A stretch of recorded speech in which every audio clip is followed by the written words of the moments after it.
RF Online évoque la nostalgie pour toute une génération de joueurs. 20 ans plus tard, il revient avec Unreal Engine 5, des mechas géants, du vol libre et la promesse de moderniser la licence. Mais le plus intéressant avec RF Online Next, c'est que le meilleur moyen de progresser, c'est de ne pas toucher à son clavier. Si vous étiez déjà chroniquement en ligne dans les années 2000, vous avez peut-être connu Rising Force Online.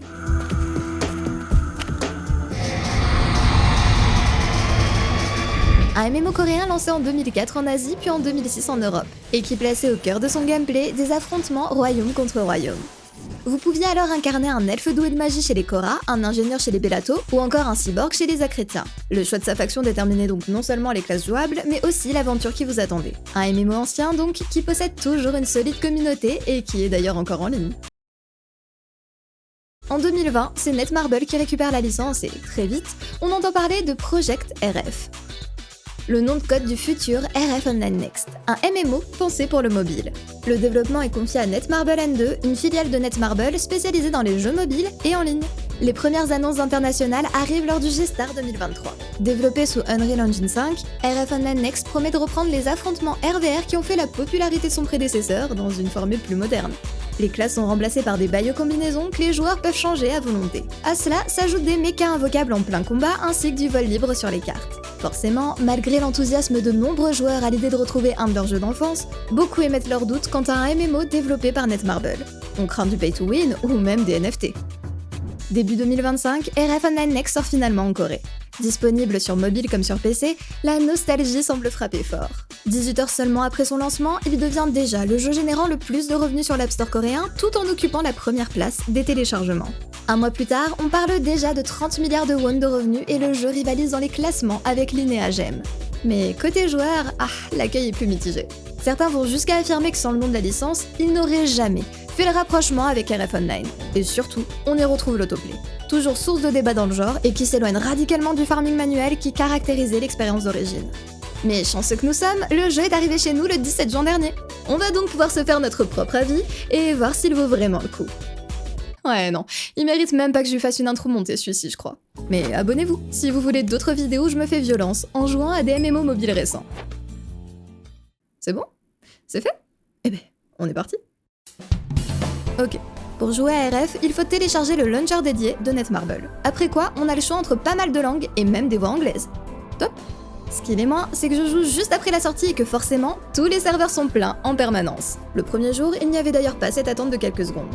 Mais j'imagine qu'ils l'ont ajouté pour empêcher les joueurs de spam. Ce qui signifie qu'on spammera simplement toutes les 10 secondes jusqu'à ce qu'une place se libère. Et voilà! Ignorez cette petite, c'est parce qu'on a testé le jeu en stream pour sa sortie. Notre création de personnage débute par le choix de la classe. Choix ayant somme toute peu d'importance puisque la classe est liée à notre bio-combinaison et qu'on peut en changer librement en jeu. Au moins, aucune classe genderlock, c'est déjà ça. Et les anciens joueurs de RF noteront qu'aucun choix de faction n'est disponible ici. On prend sa décision en jeu. Vous pouvez donc totalement oublier l'aspect, choisir une faction spécifique pour jouer un certain type de personnage. Qui dit jeu coréen, dit éditeur de personnages bien trop poussé comparé au reste du jeu.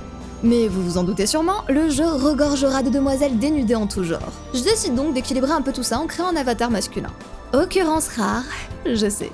Après avoir admiré l'habituel aperçu de maillot de bain, qui me fait affreusement penser à Xenobladix. Mais a priori, je suis la seule vu que mon chat n'était pas de cet avis, donc pas grave. Il est temps de nommer notre création. J'avoue n'avoir eu aucune inspiration. Et après un passage rapide sur un générateur de noms, ce sera Simon, avec un Y. Donnez-moi des idées pour nos prochains avatars masculins. Il me faut quelque chose de similaire à Barbara où je peux facilement doubler les lettres si le nom est pris. Et c'est déjà l'heure de plonger dans le lore de RF Online Next. Novus, humanity's last refuge. Non, je déconne. Attention, Screamerface.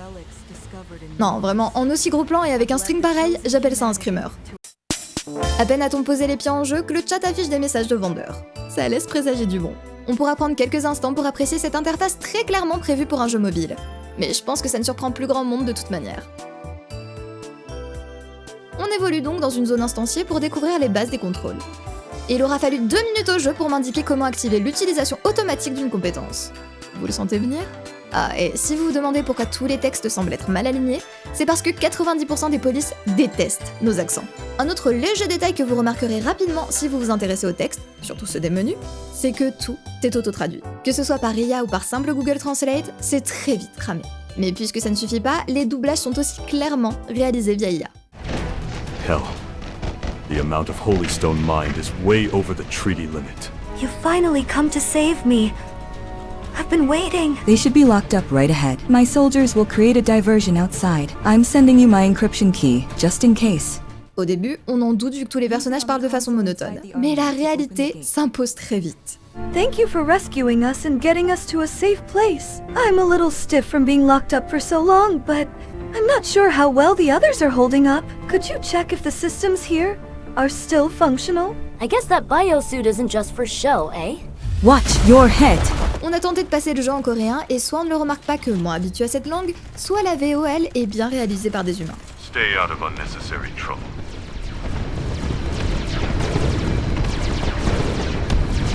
Une fonctionnalité intéressante, c'est qu'on peut voler librement sur les cartes ouvertes. Dans une vibe similaire à Anthem. Mais il est possible de se téléporter partout contre un peu d'argent, donc on l'utilisera jamais. RF fait au moins l'effort de proposer des cinématiques entièrement animées de temps à autre, mais le rythme est souvent mal dosé. Comme cette scène, bien trop longue.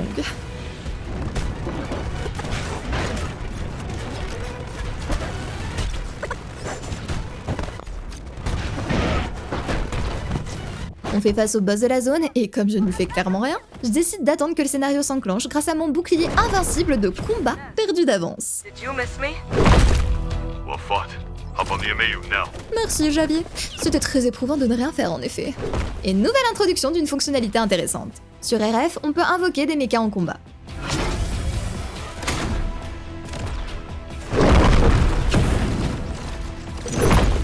Regardez-moi encore ceux qui disent que ça ressemble pas à Xenox. Ouais, baissez les yeux, c'est ça. Je vous laisse apprécier l'épicness d'un combat de gros robots contre un monstre géant, mise en scène justement pour nous vendre ces mechas.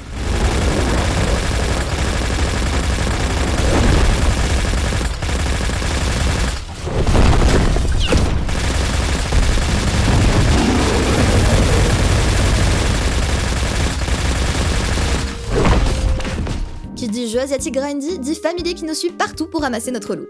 Mais sur RF, on fait mieux. Le familier sert en fait à booster les stats de son personnage, et bien entendu, il y a différents niveaux de rareté qui boostent d'autant mieux les stats. Oh, j'ai hâte de découvrir la page du gacha. I've got your position. Be there soon.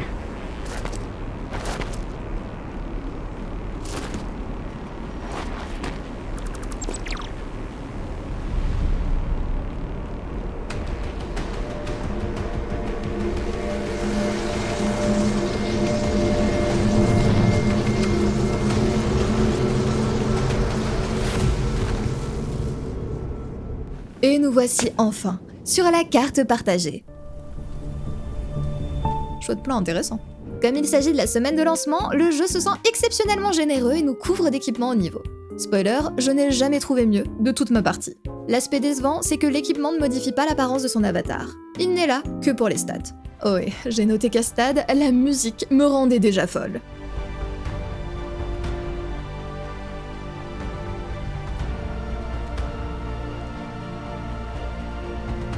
C'est ce passage épique en boucle, même lorsqu'il ne se passe rien. Je suis sûre que vous l'attendiez, voici le menu, digne de tous les jeux gacha du moment et qui sera bientôt parsemé de pastilles rouges. Ne craignez rien. Ce qu'il faut retenir, c'est que sur RF, tout est prétexte à augmenter la puissance de combat. Les collections boostent vos stats, les rovers boostent vos stats, les cartes à dévoiler boostent vos stats, les armures boostent vos stats, les skins boostent vos stats, et attention, c'était le piège. C'est pas le fait de porter un costume qui booste les stats, c'est le fait de les posséder, ce qui signifie que c'est cumulatif. Je sens que le PVP va être on ne peut plus sain. Bref, je vais pas vous faire la liste complète, mais tout est prétexte à farm pour augmenter la puissance. Oh, et voici le fameux gacha.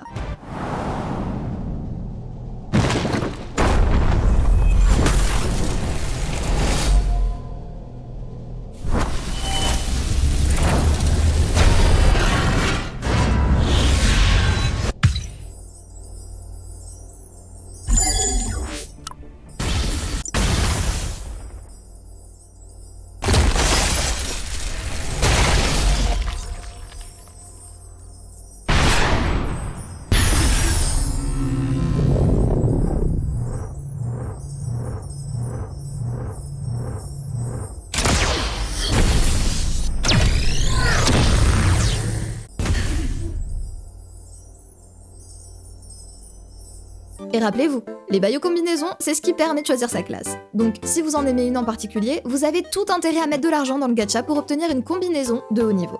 Sans rien payer, vous risquez même probablement de jouer la classe de votre meilleure bio-combinaison obtenue. Même si vous l'aimez pas tant. Bon, j'ai une quête principale, mais étrange. Aucun indicateur de direction sur mon écran ou sur ma mini-carte. Comment m'y rendre?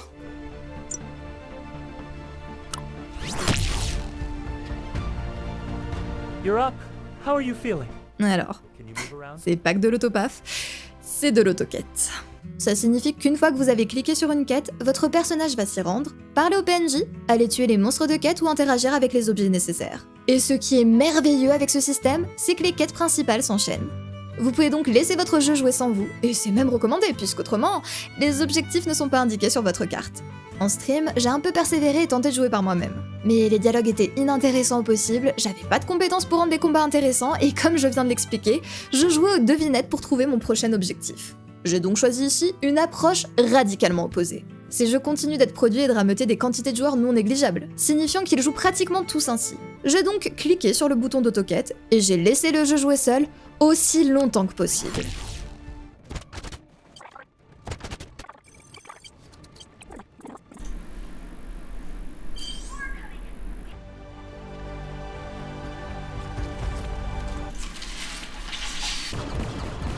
Well done.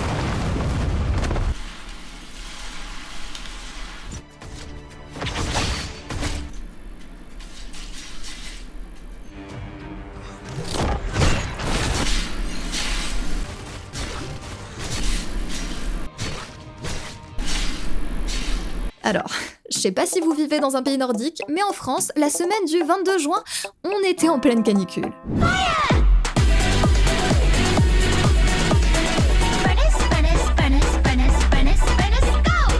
Donc, oui, au moment où j'enregistre cette vidéo, le niveau maximum, c'est 55. Mais j'en suis arrivée à un point où chaque montée de niveau était si lente qu'on va dire que ça suffit, hein. Je serais incapable de vous dire combien de temps ça a pris vu que j'ai laissé le jeu en fond à chaque fois que j'allumais ma tour. Mais j'y ai passé 5 jours. Analysons donc toutes les activités et les menus fabuleux qui s'offrent à moi dorénavant. Et permettez que je vous cite un peu toutes les fonctionnalités que j'ai vues passer. Déjà, vous les attendiez? Bien sûr qu'il y a des bannières qui envahissent votre écran dès qu'un joueur parvient à réaliser une amélioration au niveau. Votre équipement, vos compétences et vos mechas s'améliorent. Mais plus vous montez de niveau, et plus vous avez de chances d'échouer lors de ce processus. Pour votre équipement, ça signifie sa destruction. Pour vos compétences, passer un certain niveau, un échec vous fait perdre un niveau. Je vais tout de même prendre quelques secondes pour vous montrer la cinématique d'arrivée à Bellato.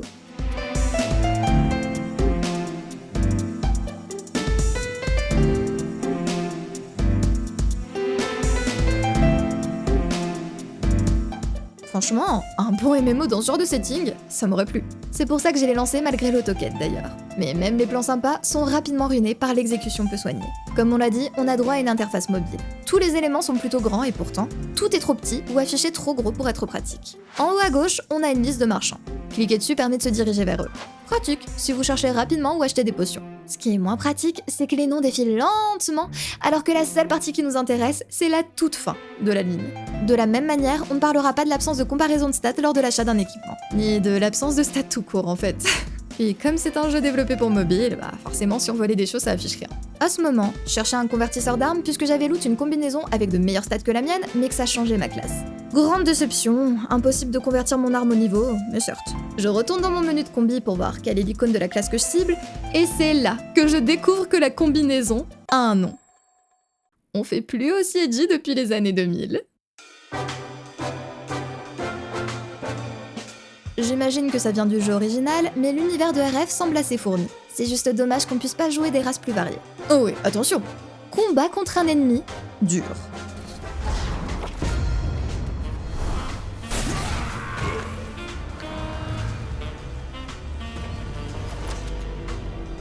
What's with all the noise?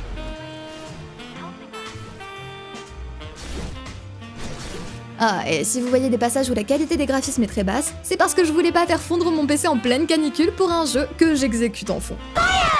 Mais aussi, parce qu'il est affreusement mal optimisé. Comment on peut demander tant de ressources alors qu'on affiche une image de feuille morte par terre, sérieux? Niveau 25, je débloque les donjons. Là, j'étais ravie. Je me demande à quoi je vais avoir le droit, si l'auto-combat il sera désactivé et si les joueurs avec lesquels je grouperai seront sympas.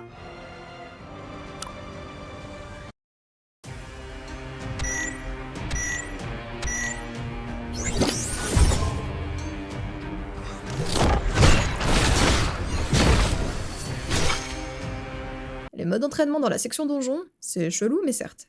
Les donjons régionaux, eux, sont débloqués niveau 30. On va enfin pouvoir voir à quoi ça ressemble avec la décharge d'Android.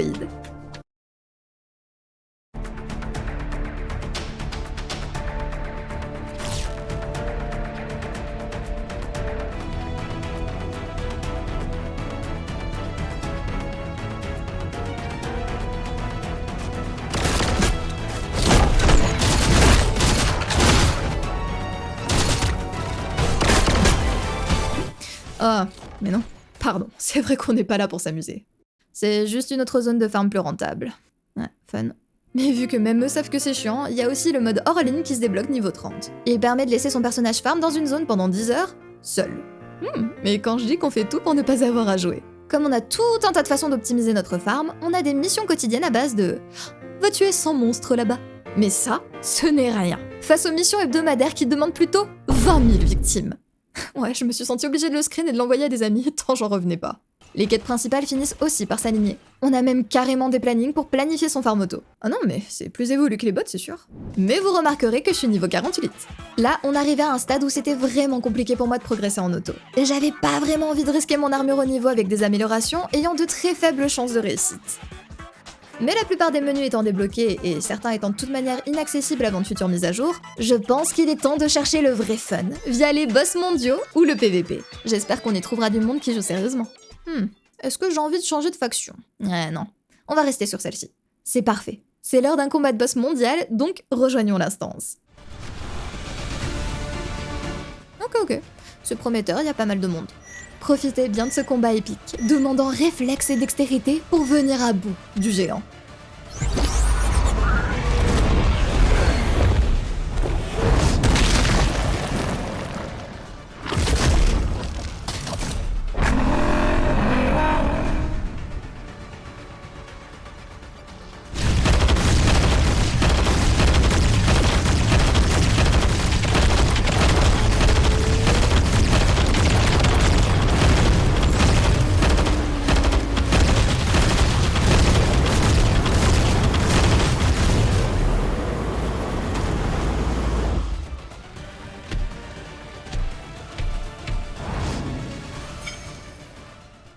Après toutes ces émotions, je pense être prête à rejoindre le champ de bataille JCJ. Je n'ai encore jamais touché moi-même à mes compétences, mais rien de mieux pour apprendre qu'une situation tendue, pas vrai?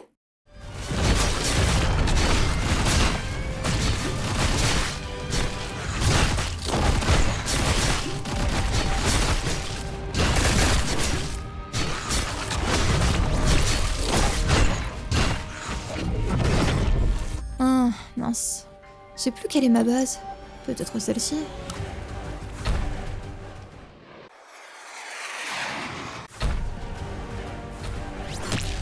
Ouh non, c'est le camp ennemi.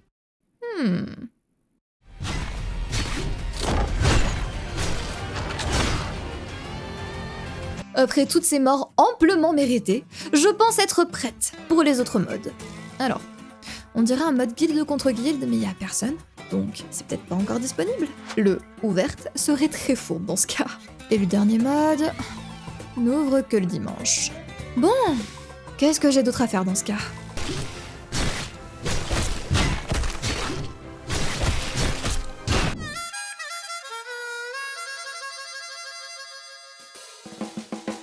On peut faire un rapide crochet dans la boutique, mais rien de surprenant ici. Tout un tas de packs pour progresser plus vite, sans aucune description des objets qu'on récupère. Une sorte d'abonnement, le fameux gacha Bayo Combinaison, et une tétrachée de Battle Pass. Oh, et je vous ai parlé du mode veille? Il y a un mode veille, si vous voulez mettre en veille votre jeu, sur votre PC.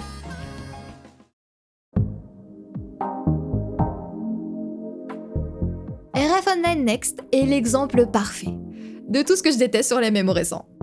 Un jeu qui joue seul, sans vrai contenu satisfaisant à atteindre et une communauté qui dépense toujours plus afin d'atteindre le haut des classements, tandis qu'en tant que joueur gratuit, tout sera conçu pour vous frustrer.